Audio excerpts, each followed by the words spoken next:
in the top right-hand corner, we've got from Team Acer, the purple Zerg player, Scarlet.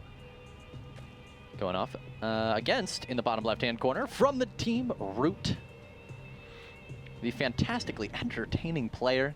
Guys, it's Catz. That's right. Entertaining indeed. A good guy, too. And hopefully he has a little bit better success here in this game.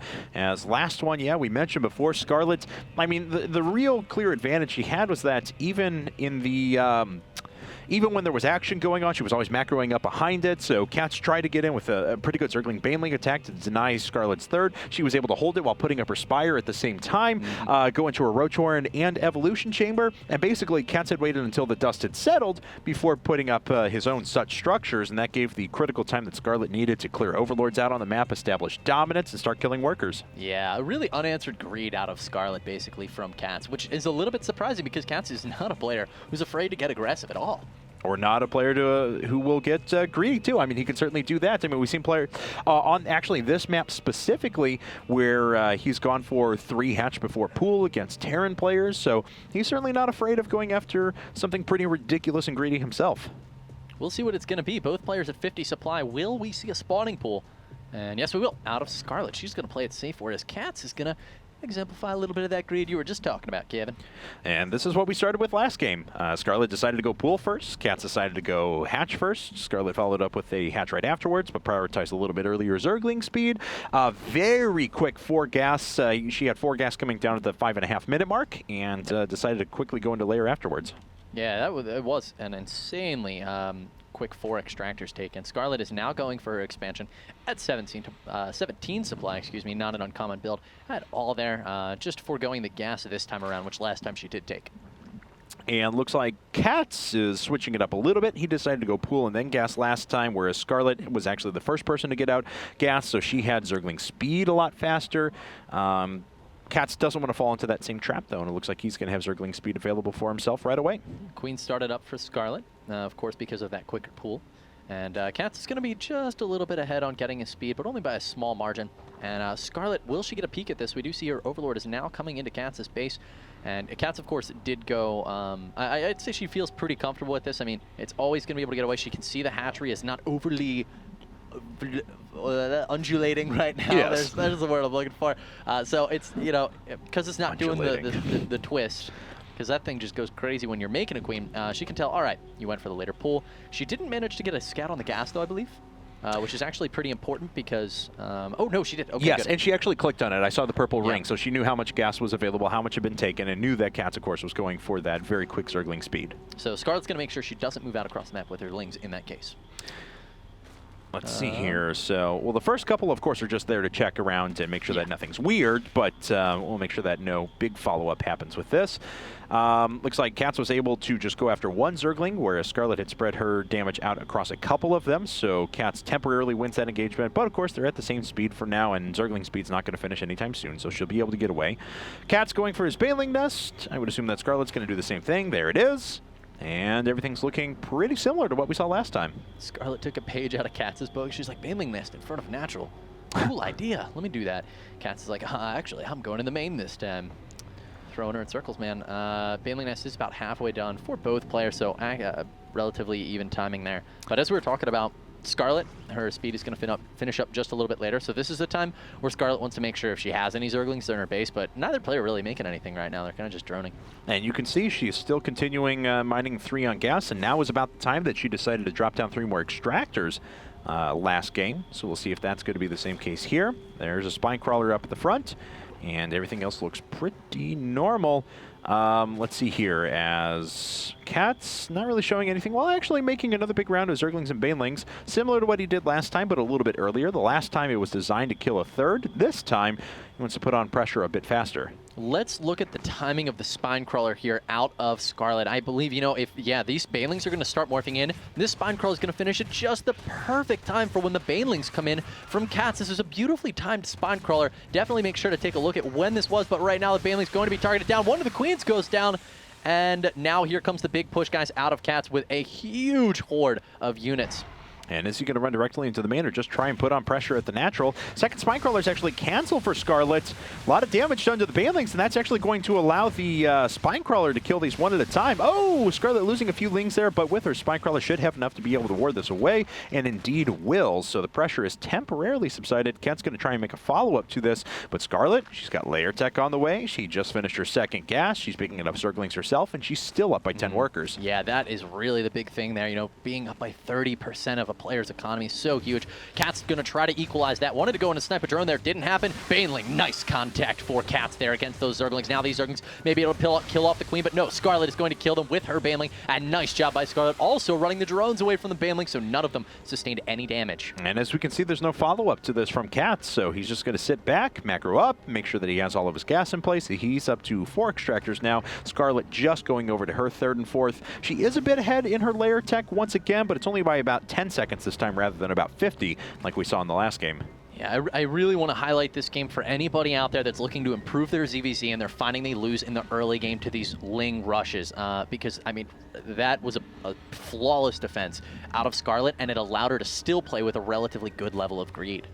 Yeah, I mean, and she's exemplifying just that. I mean, it was a good point. So Spire's coming up for her at just the right time. Roach Warren actually being developed first for Catz, which is not a bad idea. The Roach Warren Evolution Chamber route and, okay, never mind. And, of course, it's Catz we're watching. And Spire at the same time. I was about to say, we saw a game where, you know, Startail Life versus Hyun, I think it was? No, I think it was actually one of our IPTL matches. I apologize. I forgot who the 2 players were. I was on Entomb Valley, though, and we saw one player decided to go for Spire, another player decided to just push with a bunch of roaches, and it ended up hitting just before the Mutals were able to do significant damage. Yeah, I know that Sniper was in that game, but here comes some, that's a great point to make, versus actually. Curious. Yeah, yep, that's exactly who it was.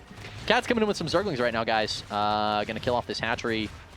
Pretty much. I hate situations like this. If reinforcements arrive from Scarlet, which it looks like they might just happen, Catz now is not going to be able to kill this hat. Oh no!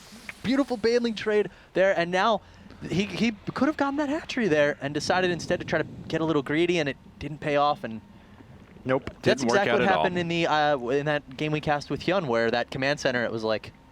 So close. It was down to like 40 hit points. I remember what you were saying, and he could have just finished it right there, but he didn't, and it was recharged back up to full. So maybe this will come back and hurt Catz in the end. Looks like he's got a couple of Banelings left, but of course Banelings themselves aren't going to do that much damage here to the hatchery. Nice job.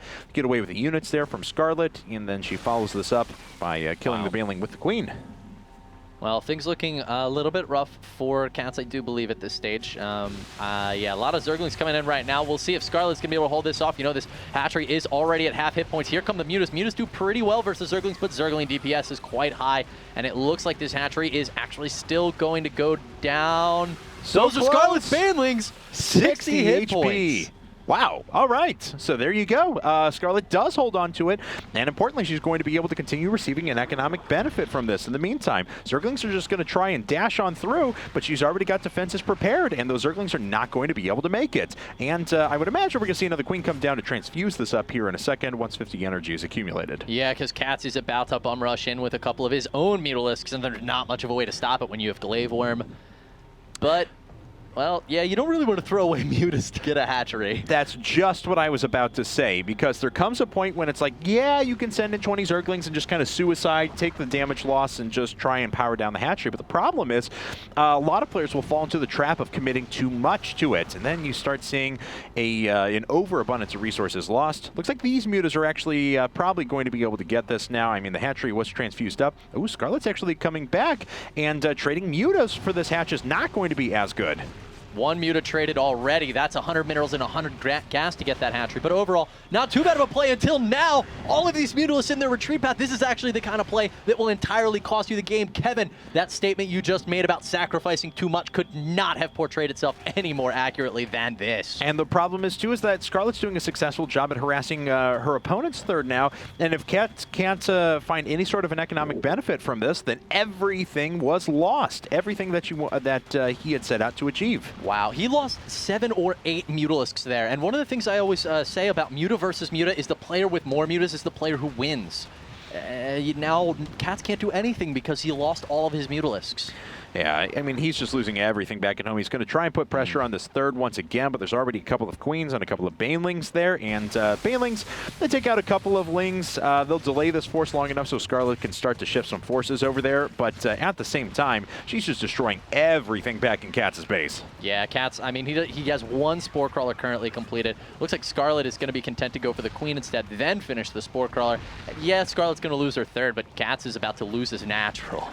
Yeah, and unfortunately now, I mean, Catz is down to 43 workers. He's got no army. He's got no Mutalisks versus the 18 that are up for Scarlet. He's banking on getting these Infestors up in time, but because of the 50-second build time, they take so long to get in place that unless he catches them completely grouped up, then things are going to look okay for her. And look at that. She sees the Infestation Pit and immediately splits up her forces so that they're targeting multiple things and won't get caught by a single fungal growth. And here are the Infestors throwing down a fungal on a grand total of 6. Another few get caught. Catz doing a nice job of maybe cleaning these up.